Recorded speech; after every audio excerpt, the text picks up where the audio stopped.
Hello, welcome back to the Puck and Stuff podcast with my boy T-Dog here.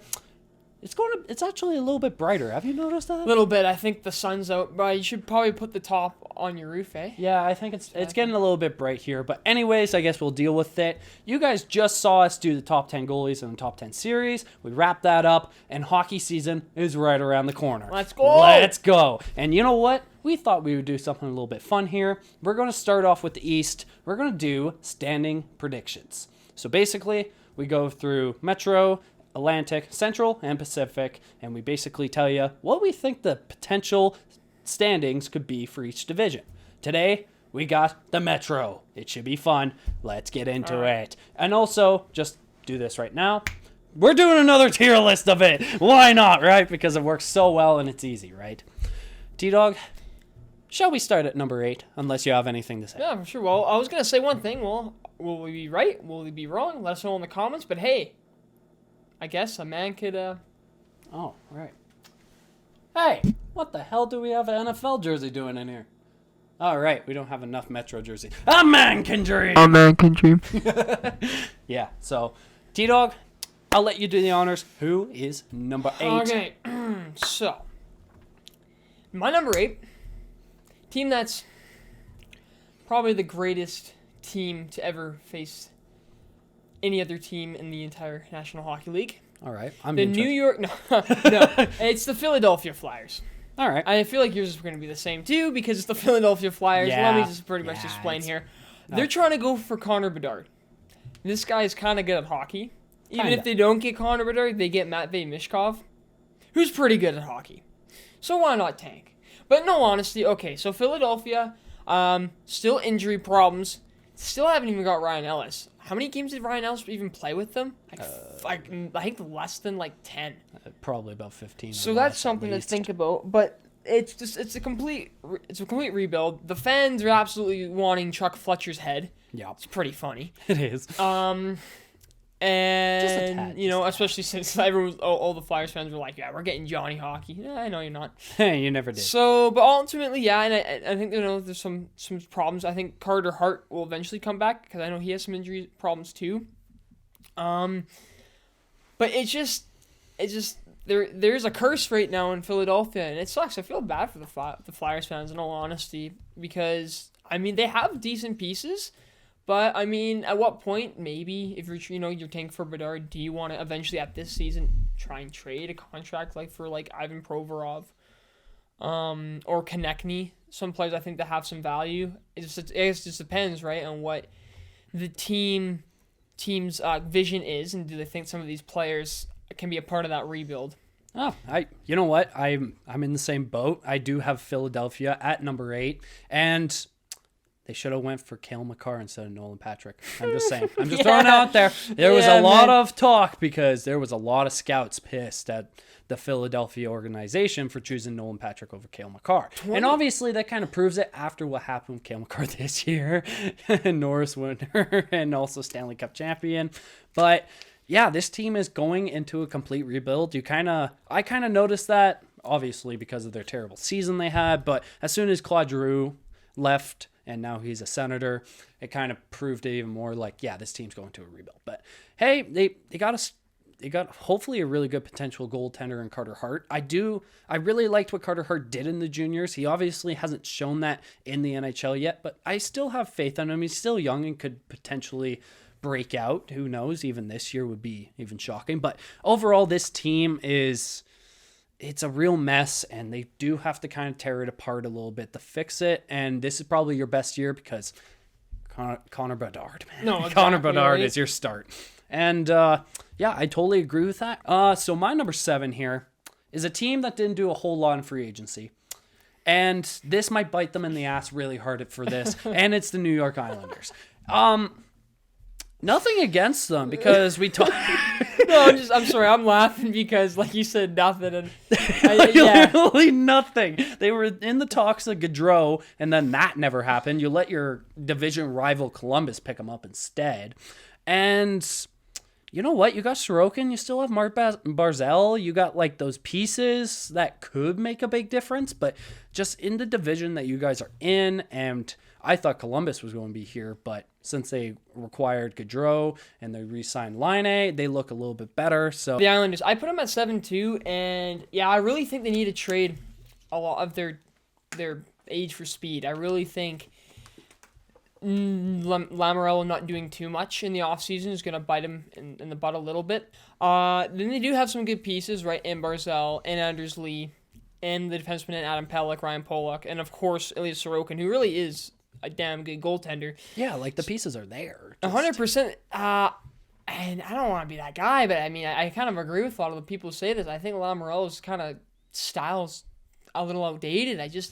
The team looks sluggish at times, and I feel like a player like Matt Barzal, for example, hence why with his new extension, people are like, oh, it's an overpay. I don't think he's getting the points or the recognition that I feel like he would get if he wasn't on a Lamoriello team, per se. And it's weird because the Trotz system seems to usually help with goal scorers, although then again with Washington, it doesn't matter. Ovechkin can literally play with Babcock and still score like a million goals. Sorry, Rick Bowness. That's a better example. There we go. But I was also going to say about Barzal, a lot of people take his play. He's still a very underrated player in this league. Yeah. And he's kind of a lot of people don't realize he was put in the situation that John Tavares was before he was a Leaf, because let's be honest, he was the only guy really with the Islanders kind of in the same situation that Barzal in right now, in my personal opinion. So that's why I do have him this low on this list, because like they got some decent pieces, but just not enough to contend in this division, in my opinion. No, I think they're gonna have a lot of the similar problems as last year. Especially when you don't fix anything in the offseason. I definitely hope that they can change something. I would hope that the Islanders, I like the Islanders, so I do too. I wouldn't mind them as a fan just to kind of see them progress. But if we're wrong, hey, I don't care that we're wrong. I'd be glad to see them, go predictions further. for a reason, guys. Don't hate on us too hard. So my number 6 is the New Jersey Devils. I agree. I want to say that they take a step this season, but I don't think it's that time yet. Although I think who's going to take a step specifically in the player category is going to be Jack Hughes. We saw how Andre Palat talked to the media and referenced him he reminds him a lot like Nikita Kucherov. Yeah, it's very possible. Because Nikita Kucherov apparently has first few seasons wasn't that bad. I think his points per game was like a 0.643 or something, and then Hughes has about the same. But I think Hughes, especially before Hughes got injured last year, he had a great start. And I think if he keeps healthy and stuff, he'll go all the way. I think he can probably break 80. If he really sets off, he could break 100. But I really do like some of their forward group. I think two underrated players on this team is Jesper Bratt and Yegor Sharangovich. I love Sharangovich, so if I ever get a Devils jersey, it's going to be his name on it. I just think the Devils... I just think it's hard for me to see if they're going to make a step in the right direction this year. So I think they will make a step in the right direction. My bad, sir. But do they make a leap that they can prove themselves to be playoff contenders? Is what I'm asking. I mean, or saying. Yeah, for sure. And I'm also in the same boat here. I do have New Jersey at number 6, and New Jersey has always been kind of in this rebuilding situation, but obviously they've had their first overall picks and the first round picks that are very low, and they've picked up amazing prospects like Nico Hischier has been there for quite a few years, and I believe he was just named captain as well. It's funny. Was he captain? Yeah, but it's funny you say that because I didn't even mention Hischier or like Dawson Mercer. No, you went right to that. So there's still young players like that, right? Yeah, they're still there. I kind of see them remember how the New York Rangers were like 3 years ago when they were picking up those first overall picks and those fourth overall picks, and they were kind of building up, and now you see them now and they look like such a dominating team. I kind of see the New Jersey Devils in the same sense of this, because you mentioned Jack Hughes and their very young, powerful forward group. They just picked up a defenseman in this year's draft as well. Very talented player there. I think their biggest concern is probably goaltending. They have Vanacek as their goaltender. I believe they signed him in the offseason. But New Jersey's just kind of stuck there with the rebuilding phase, and they're still trying to get out of it, but they're still stuck. So a couple of years, I could see them come up in the Metropolitan Division, but just right now, they're 6th. They're still building, and they could pick up another good piece. They could turn it around just like the Rangers. Oh, did. yeah. I mean, it's very much possible. It's funny me realizing that, yeah, all these teams that Johnny Hawk was going to go to was the Metropolitan team. I mean, that's a lot of speed, a lot of talent up front, a lot of skill with the puck on the stick, right? Yeah, exactly. It's still, of course, to have it even without him, but yeah, New Jersey, I think just give it a few more years, right? Keep picking correctly, and yeah, it's gonna look good. Because they picked Simon Nemec, right? Yes, it was Nemec. That was yeah. a And so defenseman. there you go. So you keep getting more defensemen, and you're gonna keep adding that to your blue line. So They needed it this it year. is They bright. really did. It is bright. So good for the Devils for that. So my number 5 in this sense will be the Pittsburgh Penguins. Oh, okay. So nothing against Crosby, nothing against Malkin, nothing against Letang, nothing against Tristan Jerry or Kuznetsov or any of them. They're very talented players, can make playoffs really easily. But damn, there's you look at the other teams in this division and you look who's in the fight. It's these 5 teams. You got Carolina, Washington, Pittsburgh, Rangers, and Columbus in the fight for playoffs now. Metropolitan's looking like a scary division right now. But just out of the bunch, especially how Columbus kind of rebuilt and got Gaudreau, Pittsburgh's kind of looking weaker out of the bunch. And honestly, they could prove me wrong again and make playoffs because it's Crosby. Honestly, if Crosby plays a full season, they're going to prove me wrong really quick. But just compared to the power that each team, in my opinion, has right now, it kind of looks like Pittsburgh is lacking a little bit, especially when you look at their age and everything in between. And if Tristan Jerry played very promising last season, so he could prove me wrong again. So, yeah, I got Pittsburgh at 5. So my number 5 was the Columbus Blue Jackets. Okay. And I think with the addition to Johnny Hockey, this team does take a step in the right direction, but because of just how the division is in itself, it'd still be like a battle. But I do think they take steps in the right direction, win a few games, and win some key games that maybe they wouldn't have won last year. I think their power play will be very much improved. And so there's some good things coming out of Columbus for that. I think Elvis Merzlikins will have a better season too. Mm-hmm. I really do think, I think he already is a starter in the league, but I think he'll even solidify himself even more up there. Yeah. I really do like Merzlikins. I mean, maybe just not, I'm trying to get the personality out of it too, but I just think as a goalie, I think he's got promise still. Mm-hmm. Even more, I think there's more we can see from him. But ultimately, yeah, I think Columbus is just going to be kind of beat out by these other teams that are more experienced, more skilled too. Ultimately, just down everywhere, just in the depth category. But I really do like Columbus, and I think that with that addition with that, and I think too, getting Eric Gabranson, the 4x4, probably not the greatest contract. However, Sutter really made him get that contract. Gabranson is good on the PK, so he knows right? how to block shots. Helps with the special teams. That might help Columbus kind of extend their way out a little bit. So, hey, maybe Columbus even extends. Because it was kind of going between this team and this other team for number 4. I was kind of switching between them. But I think I'm going to keep Columbus at 5. I want to hear your number 4. Keep going. So, my number 4 is the Washington Capitals. Oh, wow. All right. So, I think ultimately the Caps just slowly regress every year. Not Ovechkin, though. I think Ovi will still score 50 goals. No matter what team he's on. He could be on Arizona, I think, or Washington could be in Arizona's situation, and he'd still score 50.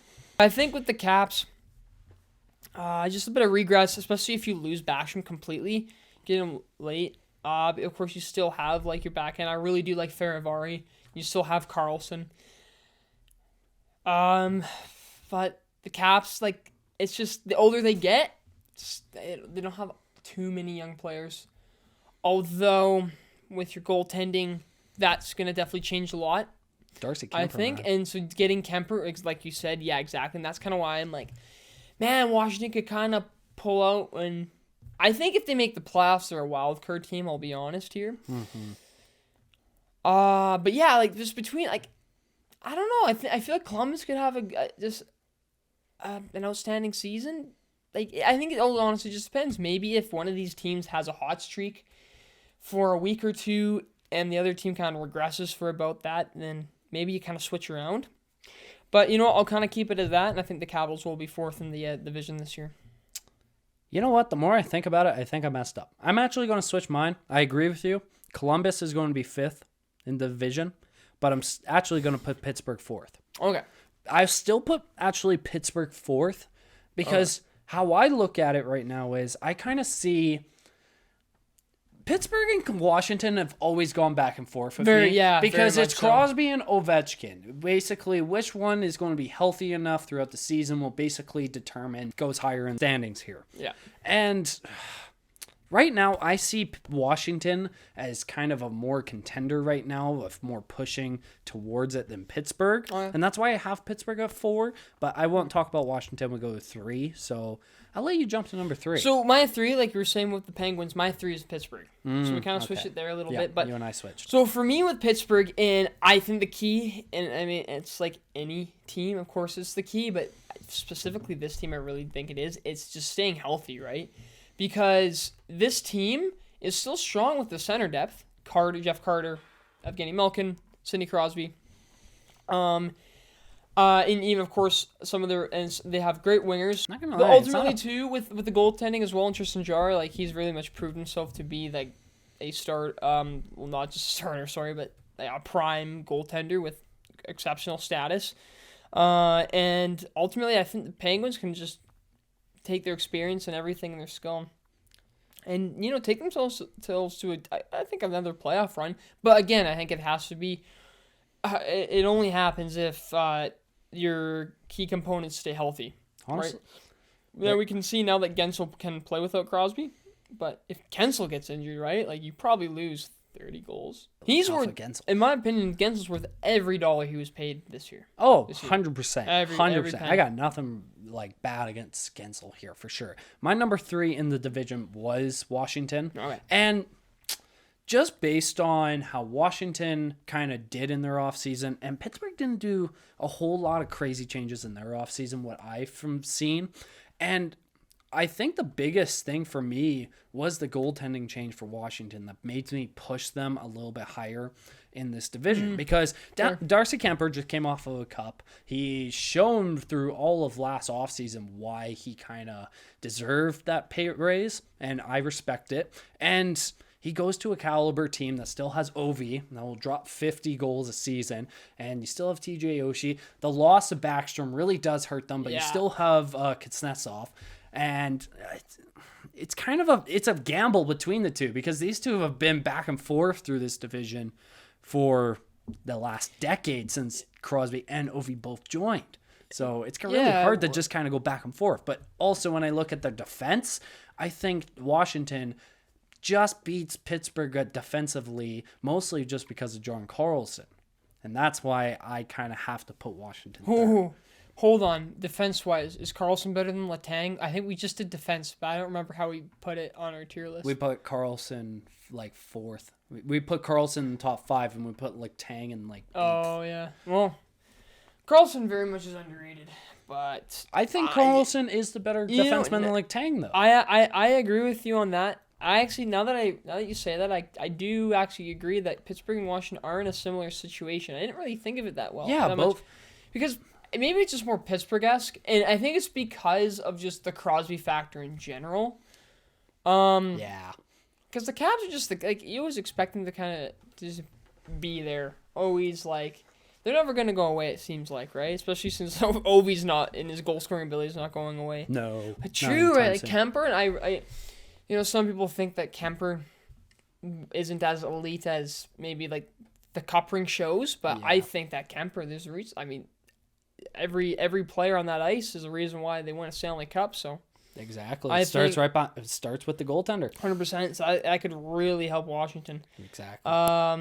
So that's something to think about. I mean, it really is, and that's like I said before with both of these teams, and now they're in a stage where ownership and the organizations are starting to realize, oh, our franchise guys are aging and we need to like win now if there's any chance at all. So that's why it's a gamble with both, because it's just based on how far they can go, how healthy they stay, and how much their abilities stay with them until eventually they get to the age that eventually drops. And I think they know. I think both these teams know that it's going to screw them in the end, but because of how faithful the core has been to them, it's kind of like a, hey, you guys deserve, if you want to stay, by all means, we'll grant your wish. Exactly. Okay, so now we go to our final two, the New York Rangers and the Carolina Hurricanes. Now, this is a really tough decision because these two fought off in the second round, and it would have been, personally, I think that series would have been a totally different story if Frederik Andersen was in, because he wasn't in that series. True. And then you look at what Carolina did in the offseason, getting these veteran players like Brett Burns. They also got Max Pacioretty, which sadly he got injured. But Carolina finally got the veteran leadership they need, but New York is just deadly with their prospects and their talent growing each year. And who's your number one, T-Dog? I think we both have the same number one, but it is the Rangers. Yeah. And I just think it's just, them being backboned by a Vezina winner in Igor Shesterkin. Oh, Shesterkin. Well deserved. I mean, that team, the forward group. What's scary to me? What? So I kept picking Alexi Lafreniere on my fantasy teams because I genuinely believe this is his breakout season. I remember that. Now here's the thing. If he breaks out, if Lafreniere breaks out, then you have him. Like, let's just say he does. Let's say he scores 70 or 80. Let's just say low ball. Panarin, Zibanejad. Panarin, Kreider, Zibanejad, Lafreniere. Adam Fox, Jacob Trouba, and you still have Igor Shesterkin in back in the net. Wow, that team is wow. You know what, though? As much as I talk about New York and they could be like probably one of the deadliest teams in the NHL coming into next season, I also got to give a lot of credit to Carolina as well, because they went into the offseason realizing what they were kind of missing in the playoffs, and they finally got that veteran leadership in Brett Burns and Max Pacioretty when he does come back, which is going to be a while, but still. But it's still kind of the same situation. Young core building up and developing. You still have a Vezina caliber goaltender in your back net, and your defense kind of is looking pretty good as well. It's just overall well-built team. It's an already team. Oh my goodness. This team, like both of these teams, could do so much in the freaking playoffs, man. It's absolutely insane. Like Aho, like for Carolina, Aho could have a crazy season, and Kotkaniemi could have a crazy season, and then you have Selechnikov and Teravainen, and oh my God, this team is just crazy both ways. Like both teams are absolute nuts. Carolina's weird to me because it's not that Aho is like a McDavid, but he's damn good. He's a superstar, but he's not he's not a franchise yet. So it's just weird because, I mean, like Marty Necas is really good there. He's still a young player. Is he 23 yet? Yep. Paul Stastny, Jack Drury, Seth Jarvis. Man, that's young kid. Yeah, that's everyone likes him. And then I think also another one of the, probably him and Carlson are the two most underrated defensemen in the league, would be Jacob Slavin. Yeah. Slavin, Burns, Brady Shea, Brett Pesce. Yes. Bear will probably get traded, but Kelvin DeHaan, Dylan Coghlan. Still a solid defense group. Very much so. I mean, and this is when, okay, so you put your on the IR. Jake Gardner still injured. Max Pacioretty, of course. And then forgot about Gardner. And then, opening Ryan Suzuki still. And then, of course, Frederik Andersen. Back by him. Yeah, Carolina. New York and Carolina are similar. I do think New York will have the better season overall, but they'll be pretty close. And I think they'll probably meet in the second round again. They probably will. They probably will. And hey, guys, that is the Metropolitan Division. I'll quickly go back to normal. And I hope you guys enjoyed this Metropolitan prediction standings video. I hope you guys enjoyed. If you did enjoy, please leave a like, leave a comment what you want to see next, and please subscribe. T-Dog, we'll end it off at you. Well, what did you guys think about that? Were we wrong? Were we right? Were we wrong? Probably. Let us know in the comments there. Let's smash that thumbs up button. And hey, we're going to be going on to the Atlantic Division, so we'll see you then. Peace. Peace.